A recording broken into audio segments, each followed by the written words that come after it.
have all seen since Kamala Harris lost this election that the Young Turks, also known as TYT, has decided to go in a different direction. They are shifting their position a little bit here, and they said they are willing to work with MAGA after they told everybody else that they were, clowns and horrible for doing so. After they told everybody else that they were sellouts, that they were, racist, they were frauds, all these kind of things, right? So keep that in mind. Since they have made that announcement, things are not looking too good for them when it comes to subscribers. And I want to show you what is happening here. This is wild.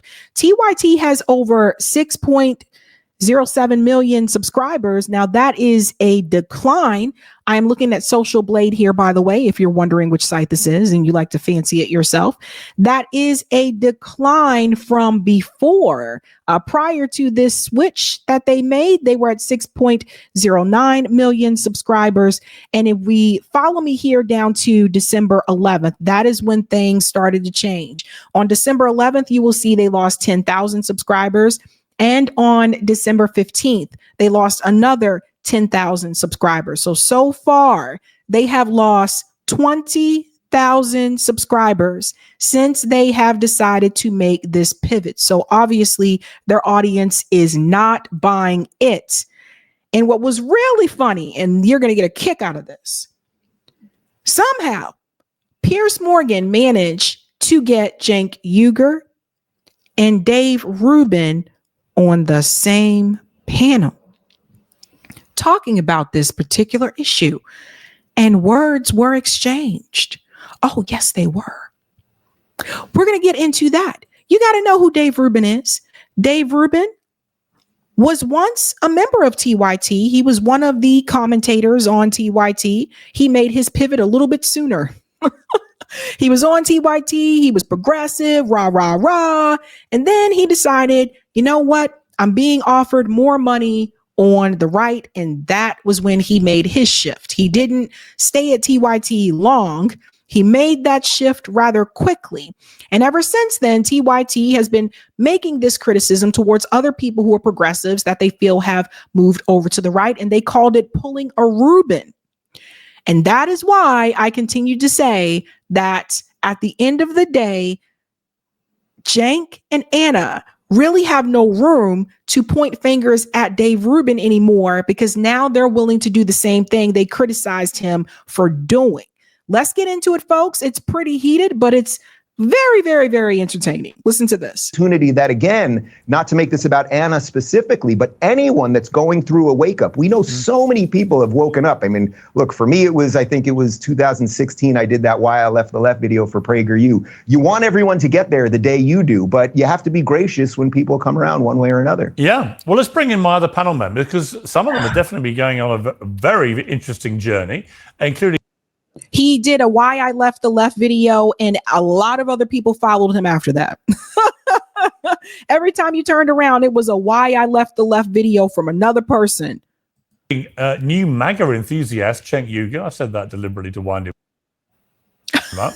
The host and founder of the Young Turks. Libertarian Dave Smith, host of Part of the Problem. Lindy Li, the DNC Finance Committee member and advisor, and former woke activist turned YouTuber, Amala Ekpunobi. Well, welcome to all of you. So, Cenk, I mean, many people saying if you carry on down the road you're going in the last few weeks, you will be a fully fledged member of MAGA before we know it.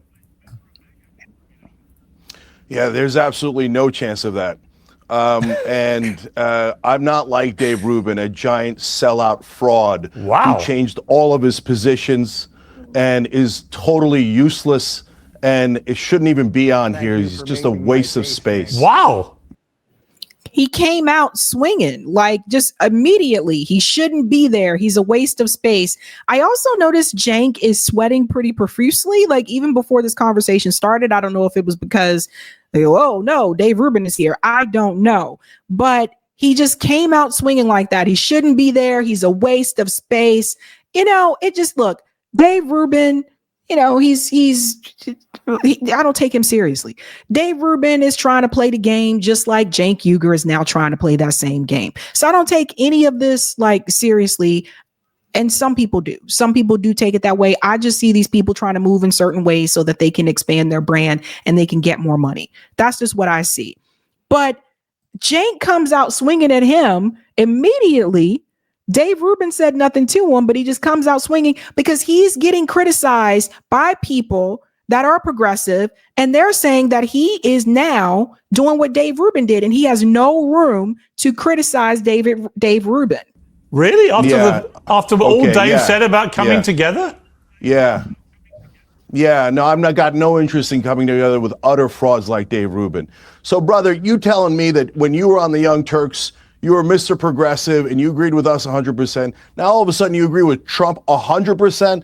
You're not saying something nuanced like we are. Hey, you know, when the guy gets shot at and he puts his fist up, that's courageous. When he does the McDonald's photo op and it works fine, no problem, right? If he wants to cut the Pentagon, great. Those are progressive positions. Anti-corruption, progressive position. Anti-war, progressive position. But you change all of your ideology overnight and you expect us to believe that that's real? I don't think it's real at all. And I want an apology from you for all the crazy, outrageous lies that you told about the Young Turks. When is that going to happen, huh? What? Let's pause here for a second. Coming out very defensive. Cenk, you changed your ideology. Now, all of a sudden, you say that you're willing to work with MAGA people that are, against the wars. I don't remember Cenk being against the wars. I remember Cenk supporting the wars, especially the bombs that were dropping in Libya. He supported that. See, people may not remember this, but I remember. I do not remember Cenk Uygur necessarily being against the wars. Obviously, he has condemned what has been happening in Gaza. But even prior to that, he was never on I'm anti-war train. Never. He supported what was happening in Libya, and he supported what was happening in Syria. He defended it. He defended it on TYT. So you also changed your political ideology. I mean, you guys are willing to go whichever way the wind blows. I mean, I don't know what it is. TYT was supposed to be home of the progressives. I don't know what they're calling themselves now, but I saw this over the years, and I'll talk about the whole opportunity that he's hinting towards as well. When are you going to admit that you changed all your positions for money? Okay. Well, what position do you still have that's in any way a so-called classic liberal, you fraud? Dave? Piers, it's barely worth responding to this ridiculous buffoon who's the joke of the industry. I will say this, Cenk, I haven't spoken to you in 10 years. Even right when you're thinking you're a total fraud. I don't think he's a fraud or a joke. I think Dave Rubin is, for what it's worth, I think Dave Rubin is one of the most influential and significant voices out there right now. And I admire his honesty about the journey he's been on, Cenk. Piers, I appreciate that, but the thing is, what Cenk just proved is exactly what everyone in America, and I would say all over the world, is getting over. Nobody wants what he just offered up there. Not only does no one believe it, and he had it prepackaged and ready to go, and it's complete drivel. Yes, I sold out. It's so nonsensical. Again, Cenk, I'll gladly send you a signed copy of the book, and you can read all of my thoughts. And if you're anti-corruption and you're anti-war, you should be on the Trump train. But you're endless. But he's not anti-war. He's not. Cenk Uygur is not anti-war. Trump's not anti-war. Trump supports going after Iran. So come on. He went after Soleimani. Don't forget the drone strikes in Syria. What are you talking about? Stop it. But Cenk is not anti-war. Everybody just trying to take on these labels now, whatever works for their pocket. Because let me tell you what's happening, okay? I just showed you the numbers where they lost over 20,000 subscribers. I just showed you that. I didn't make that up. I didn't do that to them. They did that to themselves. Excuse me. They did that to themselves. And so just because they have over 6 million subscribers, you have to remember these people have made a lot of money. Cenk in particular and Anna Kasparian have made a lot of money, and they have other projects that they do on the side. And sometimes when you make a lot of money, you start taking on higher expenses. See, people don't realize this. These people got bills too. Their bills might be a little bit higher than ours, because they may have taken on more expensive lifestyles. So if you become a millionaire and you get a fancy house, Guess what? That fancy house has utility bills that is probably higher than mine, especially if it's a big house. So this is all about money on both sides. Dave Rubin, I don't take him seriously either. He sat right there across from Ben Shapiro's face a couple years ago, and Ben Shapiro disrespected him to his face. I remember all of that. But he on the Daily Wire with him. So as far as I see it, that's really what is happening here. They're trying to move over now because they're like, well, let us go ahead and embrace that because we need that in order to grow. Now they lost those 20,000 subs. They could get that back, especially they're the first, I think one of the first YouTube partners is TYT. So if YouTube doesn't help them get that back in some way, shape, or form, like maybe they're hoping to get like conservative viewers to come in and fill the gaps that they have now, the people that they just lost. I don't know. But what I am here to tell you is they're both frauds, both of them. It's really not that serious. And once you see this, like if you've been a part of this space, you will see this. Most of the people in the space don't really care about getting anything done. Most of the people in the space really don't care about any solutions. And you'll notice that is if you're trying to organize and you ask them to participate or you ask them if you can promote it and there's radio silence. That's when you'll notice those things. Where was Cenk Uygur when we had the marches for Medicare for All in this country? Where was he? Why didn't he allow the organizers to come on TYT and promote it? I thought you were all for Medicare for All. Why wouldn't you allow it to happen? That's happened multiple times with different actions, by the way. Why aren't they there? Why are any of these people? Why isn't, Cenk Uygur, Anna Kasparian, the home of the progressives? Why is it that when people are organizing on the ground for the progressive issues that they promote multiple times on their show, how come they're nowhere to be found? How come they don't even mention it? None of the people, they send none of the people out there to participate and support these events. Why is that? Because like I learned, what I'm in now my fourth year, what I've learned from being a part of the space, even when it comes to a lot of progressive media, most of the people don't really care about getting anything done. They just want to ride waves to help grow their brand and grow their channel. And if you care about getting something done and you care about solutions, that is going to bother you. This hatred, the division that you sow, calling everyone racist and white supremacist, all of that stuff, it's why you're not respected. But I don't mean to get into the personal side of that. I'm talking about now something that culturally has shifted, and everyone can see the grift that you're up to, trying to sort of dance with the thing. But it's just not necessary, and I don't think that many people will buy it. Well, Cenk, let me put to you, Cenk, something that Laura. Hang on, Cenk. Cenk, hang on. I'm gonna read you something just to see your reaction. But Laura Loomer called you out on X, as you know, and she said this: "You are the radical left, Cenk Uygur. You're a con artist and an opportunistic grifter who's gotten rich off demonizing President Trump, calling his supporters fascists and Nazis, promoting open borders, glorifying Hamas, and pushing conspiracy theories about Trump for 9 years. If you want forgiveness, get on your filthy knees and pray to Allah, because you aren't welcome on the right and you aren't ever going to find a redemption arc no matter how hard you pander." And she goes on and on. I'm going to keep calling you out every time you try to move an inch closer to many on the right, because you're too dense and too dumb, because they're too dense and too dumb to decode your subversion, but I'm not. So look, there are lots of people on the right who think that you're on some great move here to, as she puts it, wiggle your way into the middle and over to the right, so you can then poison MAGA with your, as she puts it, subhuman political takes. Well, before he responds, I do want to add this bit here.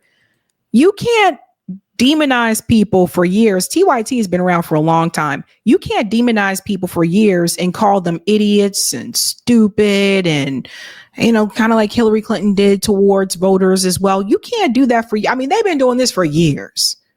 Trump's been running since 2016. They have been doing this for years. You can't do that for years and then expect them to embrace you with open arms and not to be suspect and not to be. It's so freaking obvious, because let's be real here, fam. If Kamala Harris would have won this election, this wouldn't even be happening. If Kamala would have won the election, this would not have happened. We all know what's going on here. if we're opening our eyes and we're paying attention. And it started in 2016. And I just want to make everybody go through the timeline. So walk with me for just a second and we'll get back to the video. It's always been about riding waves since 2016. Bernie 2016 kicked off the whole progressive movement. It was after 2016 that Cenk Uygur decided to start Justice Democrats. Justice Democrats was supposed to be an extension of the Bernie Sanders campaign, but with congressional candidates. So getting people like AOC into the House and taking over the Democratic Party. It was advertised as a hostile takeover of the Democratic Party. I remember all of this. So Bernie Sanders' popularity in 2016, TYT jumped on that wave. Then at the end, some of them said to vote for Hillary. We can get into that later. But they saw how popular the progressive policies in Bernie Sanders was. So they said, wait a minute, since Trump won, that means the Democrats were that bad that Donald Trump won. So let's try to organize people into Congress running on progressive policies to continue that Bernie Sanders mantle. That's what that was all about. So that was wave number 2. You following me? We're going to keep these waves going. So the squad members that first round got in. AOC, Cori Bush didn't get in the first time. She got in the second time. But AOC, Rashida Tlaib, Ilhan Omar, and who am I forgetting? AOC, Ayanna Pressley. They got in and they became known as the squad. So that was a win for TYT. Again, that brings them more money because that was an accomplishment. Then Bernie Sanders runs for president again in 2020. Now this is wave number 3.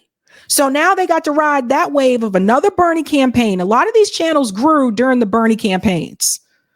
I wasn't around back then, so you can't point to me and say I grew off a Bernie campaign. No, I did not. And I started this show in 2021. There was no campaign. Okay. So wave number 3, Bernie runs in 2020. So they're riding that wave. And there are more Justice Democrat candidates that are also running for Congress. And that was Jamal Bowman. Cori Bush was running again. Paula Jean Swearingen was running for Senate at that point in time. But long story short, Jamal Bowman and Cori Bush won. So that was another win for TYT. Bernie Sanders did not win, did not get the nomination. Dem screwed him again. But Biden went on and won in 2020. Now we go to another wave.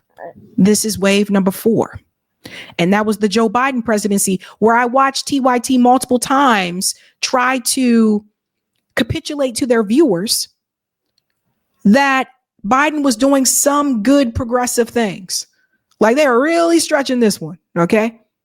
Then Biden became so damn terrible with the economy. And then the genocide happened. And so I'm just telling you all these waves that I saw happen. Then it was all of a sudden, let me ride wave number 5. And that was the Palestine wave. Now, some of us were talking about Palestine way before October 7th happened. And you notice who jumped on that Gaza train and then now don't even talk about it. Don't talk about Israel. Don't talk about none of that. They rode that wave. That was wave number 5. And then comes the wave of Biden drops out and Kamala comes in. This is wave number 6. So now they jump on the Kamala train wave. This is how they were growing and making, I'm telling you. So then they got on that wave telling people support Kamala, but also at the same time saying she's giving horrible answers about the genocide. She's got to, correct that. But she can do this. She can do it. They knew Kamala Harris wasn't going to win. That was to hype you up. Their job was to excite you. At least I was honest with you. When I said support Jill Stein, I told you the goal is to try to get to 5%. I didn't tell you she was ultimately going to win. I told you that would be very, very difficult. The goal we're shooting for is the 5%. At least I was honest with you. They really had their whole damn audience out here thinking that Kamala this was going to be a shoo-in for her. Then Kamala lost. The Democratic Party has nobody else on their bench that even stands a chance. We all know Pete Booty doesn't do well with black voters. We saw that when he ran in 2020. Gavin Newsom can't even fix California, and he wasn't polling well either. So keep that in mind. They don't have anybody else on their bench. And don't you dare say Cory Booker, who's a sellout for Israel, cares more about Israel than black people and had a horrible campaign in 2020. I saw him speak in person. I know. So since the Democrats have no one else on their bench and Trump won the swing states, won the electoral college, won all the swing states and won the popular vote, now they're about to go to wave number 7, which is the let's try to work with MAGA wave. They have been riding waves since 2016. I remember TYT started as like a shock jock kind of show because like back in the day, they were going around taking pictures of women's crotch. They were taking pictures of celebrity, hoo-has, and they were exposing the pictures up on the screen saying, let's figure out whose celebrity hoo-ha this belonged to. I'm not kidding. That's what they used to do. And then they moved over into politics. So the thing is, they are riding another wave. Please do not take these people at their word. It is very obvious to anybody that's been paying attention. This is what a lot of people do. It's a mess. It's a mess. Did we say camel toe? Name the camel toe. There you go. That's what it was. Like, how is that appropriate? How was that okay? Seriously? So now we see that they are going to another wave. That's all this is. They're about making that money and growing that brand. And you'll see that when I show you who they're in sponsorship with now. That's the timeline, folks. That's why I said you coming after Dave Rubin. Look, both of y'all doing this. Both of you guys did it. But your hands are not more clean because you waited later to do it. Balls. Yeah. Okay, so look, this is people like Laura Loomer and Dave Rubin are the exact problem. And I think actually somebody else on this panel knows part of the solution. That's Dave Smith. And I want to come back to that in a second. So when you have people like Dave Rubin switch all of their positions, what happens is when you go to do nuance and you say, hey, guys, hold on, let me explain. Hold on. Yeah. Hey, go pleasure Trump again. Go pleasure Trump again. Do you know that he goes from Bernie to Trump and pretends? Come on, brother. I tell people what I believe in. And I'm believe in? You believed in something yesterday. You don't believe in anything today. Yeah, what position? What position do you think I hold that I don't honestly believe? Can I answer the question? Yeah. Can I answer the question? Can I answer Trump? Yeah, what position do I say that I believe that I don't really believe? Go ahead. Brother, you went on Fox News with Tucker Carlson. You went on Tucker Carlson on Fox News and said gay people, that the fact that the fire department was recruiting gay people was why there was forest fires. You're a national embarrassment, okay? Right. You pleasure those guys for a living. You can pull up the clip tomorrow if you want. Okay? I was talking about diversity, equity, and inclusion, that you shouldn't hire people based on their genitals or their sexual orientation. And we now all know that. You have been one of the prime pushers of all of this neo-racism. I believe in meritocracy, that whether you're going to be a doctor or a firefighter or a basketball player or anything else, you should be hired on your qualifications, not your genitals or sexual orientation or skin color. Yeah. That's actually America. So both of you were supporting candidates and endorsing candidates that support Israel. Okay. You guys, both of you have that in common. You have this switcheroo in common. Let's stop trying to pretend like one is better than the other because both of you rode a wave. Dave Rubin just happened to ride his wave a little bit earlier. He made his pivot a little bit earlier, but both of you have done it. You can keep trying here. Yeah, finish your point. Then I'll go to Dave Smith. Listen, yes. When this country desperately needs to unite against the establishment on things we all agree on. So things like all the populists hate corruption. All the populists hate war. By the way, Dave doesn't. Dave will demand that we start every war for Israel and pay for all of Israel's war. So he's been establishment on that all along. But when you go to say, hey, can we get an agreement on things that we agree on? the left pushes back because they're so afraid. They got traumatized by the Dave Rubins in the world. They're like, oh, if you take one step, not even in their direction, if you allow the right wing to take a step in our direction, they're worried that you're going to be a fraud like Dave Rubin and change all of your positions overnight. So, and they're right. You have changed your positions. Son Piker had a video recently that said that Cenk is conservative on some issues, but something about the abortion issue where all of a sudden he felt like he's changed his position on that too, where he didn't realize that now he feels differently about. So you did it too. What are we doing here? So that's the thing that drives me crazy. My friends on the left, do not get scarred by this fraud of a man. There are other people like Dave Smith, who let me bring in Dave is a Smith. libertarian. Right. We disagree on other issues. Let me bring in Dave Smith. But we can actually unite on the things that we care about. Right. Let me Wait a minute. So now it's okay to talk to libertarians? I thought you were saying that was a no-no. Now it's okay. Now Dave Smith is okay. Now libertarians are okay. Now it's okay to talk to people who are MAGA. You were saying for years these people were no. Don't do that. That is a bad idea. That's not going to get you anywhere. That you shouldn't. He's like, my friends on the left think da-da-da. Like, you said those things. Cenk Uygur is on Twitter saying the far left, the radical left is a problem. I seem to remember when corporate media, all of them, by the way, referred to Bernie Sanders supporters as radical left. They called you radical left. So I remember Cenk Uygur pushing back on that and saying, no, asking for these universal policies is not radical. Now you're using the same term that corporate media used against you. So to me, that shows that you're no different. You're no different. I've warned you guys before about the people who come from corporate media and say they're trying to do independent media. I've warned you about this because a lot of times they don't really leave their roots. It's still with them. In order to unite, you got to get past the frauds like Dave Rubin. All right, Dave Smith, welcome back to Uncensored. Obviously, things have kicked off. I actually thought there might have been a coming together moment, and not the way it went, but it's gone the opposite way.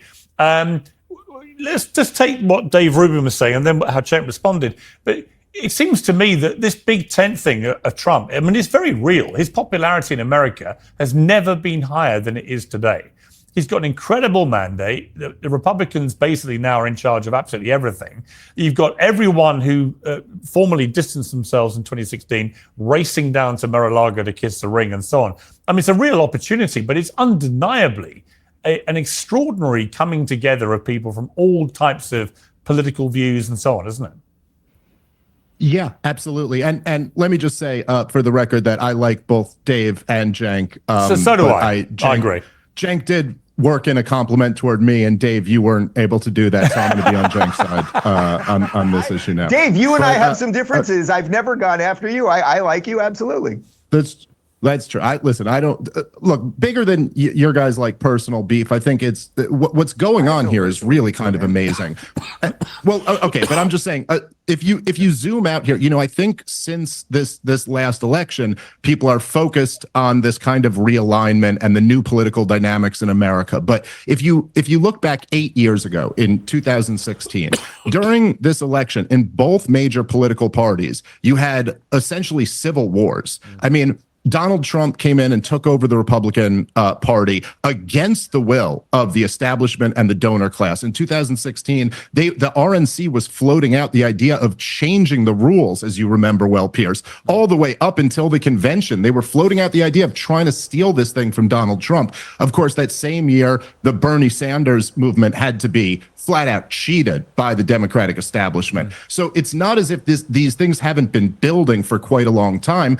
I think what happened in this election is that the thing that unified people around Trump was one, like Dave, like you said, me and you disagree on a lot of issues. I think a lot of people who ended up supporting Trump disagree on a lot of issues. The one thing that united all of us is that we opposed the the blatant corruption of the establishment and the corporate media apparatus, which is nothing more than the mouthpiece of the regime, constantly in the business of lying to the American people in service of the regime. And this is what so this is how you're able to get a liberal like Bobby Kennedy and a liberal like Tulsi Gabbard and somebody like J.D. Vance or somebody like Vivek Ramaswamy. Why they can all come together is that they all oppose the corruption that permeates D.C. that has truly profoundly degraded this country over the last 25 years. And well, let me correct something here. Tulsi Gabbard isn't a liberal. Tulsi Gabbard actually joined the Republican Party. I remember when she made her announcement. So she's not a liberal. She used to be, but she hasn't been a liberal at least for like a year. So I did want to correct that part there. And then I do want to get to this woman right here. You guys got to hear what this woman says. Her name is Lindy Li, and she starts to talk about like how she got attacked after she decided to leave the Democratic Party. Listen to this. She would not inspire me to open a bag of chips. I mean, seriously. And I think that she sort of personifies now the ghost of Christmas past, as does Biden. The Democrats have got to move on quickly, haven't they? Yeah, I couldn't agree more. She's indulging delusions of running for governor in California in 2026 and perhaps even running for president in 2020. And I just want to echo what a lot of you guys already said. This past week has been harrowing for me. This Saturday, I went on Fox and Friends and I said that Democrats have a stench of loser hanging over them. Yeah. As soon as I said that, there were boycott campaigns against me, unblock, unfollow campaigns. I lost 40,000 followers. Really? In 4 days. People have called me the W word. I don't know what we're allowed to say, but you can fill in the blank. We're uncensored. Let's say it. Say it. Say what the word was. Am I allowed to? Yeah. Well, they called me a whore. They called me the C word. They asked for me to be deported. And you can just search for my name in those terms on X and you'll see a bunch of them. So I just want to pause right there because I got to say something about what she said. So she said she was called a whore, see you next Tuesday. And she said she was also told that she should be deported. And you know what I noticed after Kamala lost? I saw a number of Democrats online telling people that I hope all the Palestinians get deported. So what that shows you, folks, is that if you don't play by the rules that they want you to play by, if you don't do what they think that you should do, they'll turn on you too. I couldn't believe it at first, actually. I literally saw Democrats saying to Palestinian people, I hope you all get deported for not supporting Kamala Harris. But then they, for years, have said, look at all these conservative accounts on Twitter that are asking for people to get deported. And then you go and do the same thing. This is why I say it's a cult. And people are like, oh, no, Sabby, you got to do lesser of evil. No, Sabby don't want to do evil. And two, why are you forcing yourself to support a party that is okay with that? Because see, tomorrow, Friday, we're going to talk about the deportation that just happened under Biden and Kamala of 2 U.S. citizens. We're going to cover that. And I just want to see if all the Democrats that say they were against deportations are going to say something about Kamala and Biden deporting people. And if they don't, then you already know. You know, all these so-called Democrats, the party of inclusion, the party of diversity, masks off.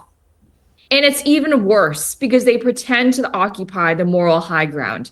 At least with Republicans, you know, they are who they are. But with Democrats, they pretend to be, you know, so loving and caring and embracing of diversity. But all of a sudden, when I dare to utter any criticisms of the goddess, Kamala Harris, I get ostracized. Me, after having raised tens of millions of dollars for the party. And they don't care that you raised tens of millions of dollars for the party. She lost. They don't need you anymore. They are done with you, Linda.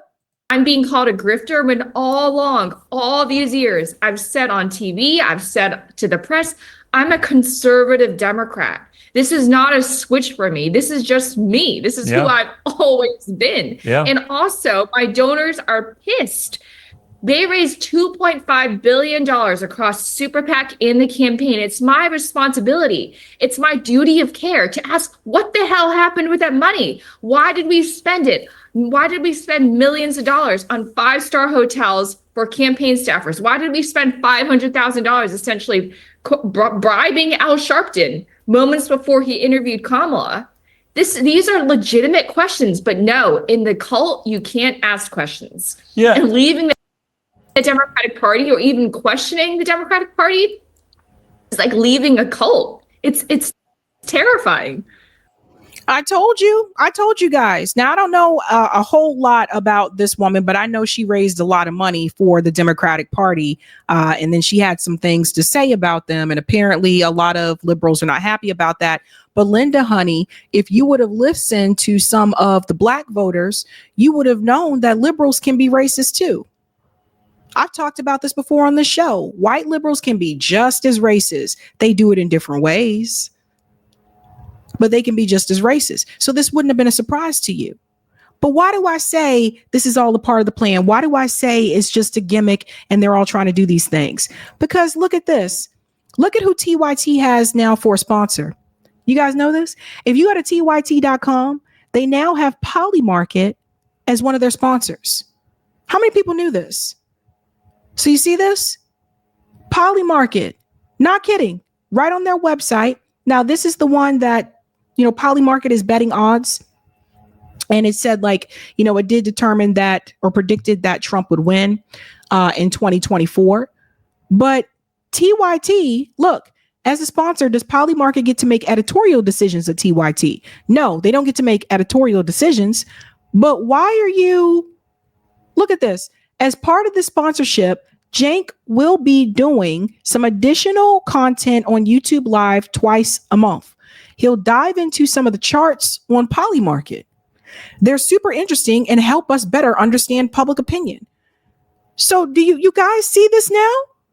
So, and these the people, like I told you, these the people that called all the other smaller channels like myself, they were calling us grifters. I don't have any sponsors. And I get offers. I haven't accepted any sponsorships. Why does TYT need to sponsor with Polymarket? Who's the creator of Polymarket? How far does this go? This is the Polymarket creator. Check this out. His name is Shane Copland. Shane Copland, to show you a little bit here about Polymarket. I'm going to make sure I get to the part here, because this is attached to Peter Thiel. So Polymarket is attached to billionaire Peter Thiel. Let me see if I have this. Here it is, right here. Right here. The 26-year-old chief executive, raised tens of millions in funding for the platform from various investors, including billionaire Peter Thiel's Founders Fund. So again, and I know that, TYT, they didn't invest with Peter Thiel, but still, Polymarket, one of the investors was billionaire Peter Thiel. So I do like to connect the dots here so that you guys know where it's all coming from. You gotta follow where the money's coming from. This is really important. So now you see, now they over there they got Polymarket as a sponsor. So it's all about money. It's all about money, and it's all about growing their brand. And that's what they're doing. You think all of a sudden they feel some type of empathy for MAGA supporters now? No, it's an executive business decision. That's what this is. And that's how you should look at it. Hey guys, this was a Sabby clip. If you like what you saw, hit that like button and subscribe.